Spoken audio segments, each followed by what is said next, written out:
Dear people of Copenhagen, I'm Mattias Desmet.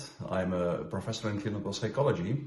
Some of you might know me of my theory on mass formation, which I articulated during the corona crisis, for instance, or of my book, The Psychology of Totalitarianism, a book which is all about this newly emerging totalitarianism in our society, a globalist totalitarianism, a technocratic totalitarianism, a transhumanist totalitarianism, which is, for instance, about to introduce the digital coin, the digital IDs, which is building this European so-called disinformation shield, which means a system which will censor all dissident opinion, which will censor each and everyone who goes against the mainstream narrative. A system which also plans to use AI to eliminate so-called hate speech or disinformation from the entire virtual space, which also means which will basically suffocate and erase all each and every voice who doesn't agree, who doesn't buy into the globalist narrative.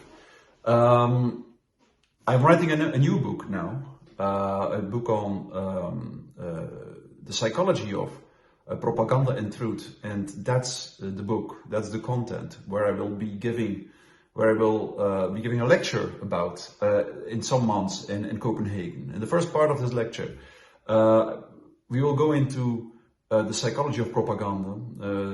We will describe all these propaganda techniques that are used now without people really being aware of it. Propaganda is everywhere around us. And in the second part, which is maybe more important, or even more important in this era, we will just talk about what it actually means for a human being to speak the truth. Why is this so important? Because our culture, I believe, is going through a metaphysical revolution, a revolution which essentially boils down to this. On one hand, we have a propagandized mass, a group of people who are in the grip of globalist propaganda, who are in the grip of all kinds of narratives. And on the other hand, we have a group of people which is emerging slowly and which is united by sincerity and truth speech. More and more people start to become aware of the fundamental importance of sincerity and truthfulness. More and more people start to become aware of it in this society, which in the end is sick of manipulation and lies, is sick of propaganda. And the better we understand what the essence of truth speech is, the more we will be able to contribute to this emergence of this new group. And this is the point. As soon as this group of people, united by sincerity, is energetically stronger than the masses united by propaganda, the era of totalitarianism is over. So, sincerity and truth is not so much something we can just do, we can learn it. Really like an art. Step by step, go through a process in which we become more and more sincere. And that's what the practical second part of the event will be all about. How can we learn this art of truth speech? What does it mean? How can we practice it day in, day out? Become stronger in it, better in it, just like Mahatma Gandhi did, for instance. How can we become stronger in it? We will refer to the samurai tradition, for instance, which knew that the only thing that sincerity leads to the development of intuition, the so-called sixth sense of the warrior.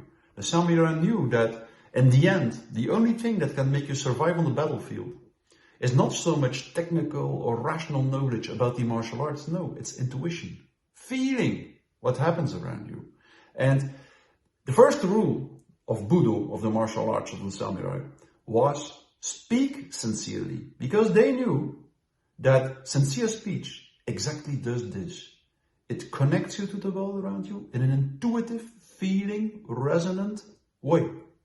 And that's what we will need in the years to come. Not so much a perfect knowledge about how totalitarianism works, might also be important at a certain level, but first and foremost, a certain intuitive knowledge, intuition, a feeling for what happens, which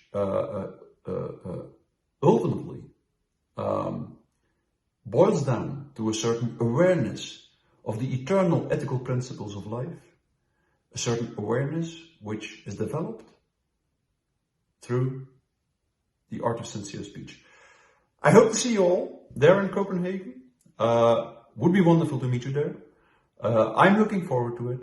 I'm looking forward to meet all these people who all in one way or another share this feeling that there is something about truth and sincerity these days.